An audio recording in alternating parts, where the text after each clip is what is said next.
সামনেই ভাইফোঁটা, তাই ভাবলাম শেয়ার করি আমাদের বাড়ির ফেভারিট মোরগ পোলাও বা চিকেন পোলাওয়ের রেসিপি। হ্যালো নমস্কার, ইটস বাই মধুলিকায় আপনাদের সকলকে স্বাগত। আশা করি সকলের দিওয়ালি খুব ভালো কেটেছে। শেয়ার করছি আমাদের বাড়ির মোরগ পোলাওয়ের রেসিপি। মোরগ পোলাও কিন্তু আমাদের বাড়িতে গোবিন্দভোগ চাল দিয়ে বানানো হয়।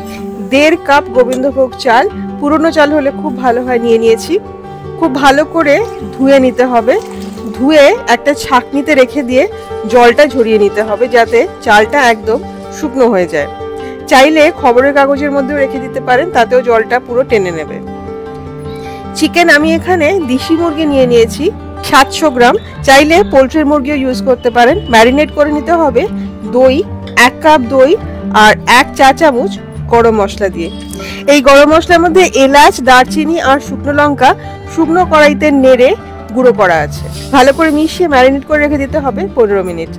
7খানা মাঝারি সাইজের পেঁয়াজ একদম পাতলা পাতলা করে কেটে নিচ্ছি। কড়াইতে 1 কাপ তেল দিয়ে দিয়েছি। এর মধ্যেই পেঁয়াজটা ভেজে বেরেস্তা বানিয়ে নিতে হবে। একটা পেঁয়াজ কিন্তু কাটা রেখে দিতে হবে, মানে 6টা পেঁয়াজের বেরেস্তা বানিয়ে নেব। আর একটা পেঁয়াজ পাতলা করে কেটে রাখা থাকবে, সেটা পরে রান্নায় লাগবে। এইভাবে পেঁয়াজ বেরেস্তা বানানো হয়ে গেছে। এইবারে 2 টেবিল চামচের মতো পেঁয়াজ কড়াইতে রেখে বাকিটা তুলে নেব।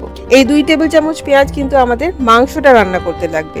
এই ভাজা পেঁয়াজটার মধ্যে দিয়ে দেব 1 চা চামচ আদা বাটা, আদা বাটার অর্ধেক অর্থাৎ হাফ চা চামচ রসুন বাটা, 2 টেবিল চামচ পেঁয়াজ বাটা, 3টে থেকে 4টে তেজপাতা, নুন দিয়ে দেব স্বাদ মতো, হলুদ হাফ চা চামচ, শুকনো লঙ্কার গুঁড়ো হাফ চা চামচ, জিরে গুঁড়ো হাফ চা চামচ আর ধনে গুঁড়ো 1 চা চামচ। হাফ কাপ জল দিয়ে খুব ভালো করে মিশিয়ে নিতে হবে। তারপরে মশলাটা কষিয়ে নিতে হবে। বেশি আছে মশলাটা কষাতে কষাতে একটা পেস্ট বানিয়ে নেওয়া যাক। 4টে কাঁচা লঙ্কা, 10টা থেকে 12টা পুদিনা পাতা আর 2 কাপ ধনে পাতা দিয়ে খুব মিহি একটা পেস্ট বানিয়ে নিতে হবে। এই পেস্টটাই কিন্তু এই রান্নাটার সব থেকে ইম্পর্টেন্ট ইনগ্রেডিয়েন্ট। এই মোরগ পোলাওটা কিন্তু একটু ঝাল ঝাল হবে, খুব একটা মিষ্টি হবে না, আর খেতে এটা দারুণ লাগে। মশলাটা কিন্তু একদম কষানো হয়ে গেছে। এই মশলার মধ্যে এবার দিয়ে দেব পেস্টটা। 1 টেবিল চামচ পেস্ট সরিয়ে রাখতে হবে, সেটা পরে চালটা ভাজার সময় লাগবে। বাকি পেস্টটা দিয়ে মশলার সাথে 2 মিনিট মতো নেড়ে ভেজে নিতে হবে। ধনেপাতা পুদিনা পাতার পেস্টটা মশলার সাথে 2 মিনিট মতো কষিয়ে নিয়ে দিয়ে দেবো ম্যারিনেট করে রাখা মাংসটা দিয়ে ভালো করে মিশিয়ে নিতে হবে। আমি যেহেতু দেশি মুরগি ইউজ করছি, সেই জন্য আমি পুরো রান্নাটা প্রেসার কুকারে রান্না করে নেব, যাতে রান্নাটা তাড়াতাড়ি হয়। প্রেসার কুকারে এটা 2বার সিটি ওটা অবধি রান্না করে নিতে হবে। যারা ব্রয়লার মুরগি ইউজ করছেন তারা কিন্তু পুরো রান্নাটাই ফ্রাই প্যানে বা কড়াইতে যেটাতে রান্না করছিলেন সেটাতেই 10 মিনিট মতো করে নেবেন, যতক্ষণ না মাংসটা 90% মতো সিদ্ধ হয়ে যায়। এবং ঢাকা দিয়ে সিদ্ধ করার আগেই দিয়ে দেবেন আলুগুলো। আমি যেহেতু প্রেসার কুকারে করছি, সেই জন্য 2বার সিটি উঠে যাওয়ার পরে প্রেসারটা পুরো বেরিয়ে গেলে দিয়ে দিলাম আলুগুলো। তারপরে দিয়ে দিচ্ছি মিঠা আতর 2 থেকে 3 ড্রপ, এবং তারপরে আবার একটা সিটি ওঠা অবধি রান্না করব। ব্রয়লার মুরগি দিয়ে রান্না করলে মাংসটা কষানোর সময় আলু আর মিঠা আতরটা দিয়ে দিতে হবে, যাতে মাংস আর আলুটা একসাথে সিদ্ধ হয়ে যায়। এবারে চালটা বানিয়ে নেওয়া যাক। একটা কড়াইতে 1 টেবিল চামচ তেল আর ঘি দিয়ে বাকি যে পেঁয়াজটা আছে, একটা পেঁয়াজ পাতলা করে কেটে রাখা ছিল যেটা আমি সরিয়ে রেখেছিলাম, সেটা দিয়ে দেব, তেজপাতা দিয়ে দেব, আদা দিয়ে দেব আর কাঁচা লঙ্কা কুচি দিয়ে দেব 2 থেকে 3টে, দিয়ে খুব ভালো করে ভেজে নিতে হবে। ভাজতে হবে ততক্ষণ যতক্ষণ না আদা আর কাঁচা লঙ্কার খুব সুন্দর একটা গন্ধ বেরোয় আর পেঁয়াজটা ট্রান্সলুসেন্ট হয়ে আসে, ঠিক এইরকম। এইবারে দিয়ে দিতে হবে ধনেপাতা আর পুদিনা পাতা বাটাটা। খানিকক্ষণ নেড়ে ভেজে নিতে হবে, খুব বেশি কষানোর দরকার নেই, তাহলে কিন্তু ধনেপাতা পুদিনা পাতার সবুজ রংটা নষ্ট হয়ে যাবে। দিয়ে দেব চালটা, দিয়ে ভালো করে একবার মিশিয়ে নেব একসাথে। পোলাও বলে এর মধ্যে আমি দিয়ে দিচ্ছি কিশমিশ। আমি এখানে হাফ কাপ কিশমিশ দিয়ে দিলাম। স্বাদ মতো নুন দিয়ে চালটাকে ভেজে নেব যতক্ষণ না চালটা ট্রান্সলুসেন্ট হয়ে আসে।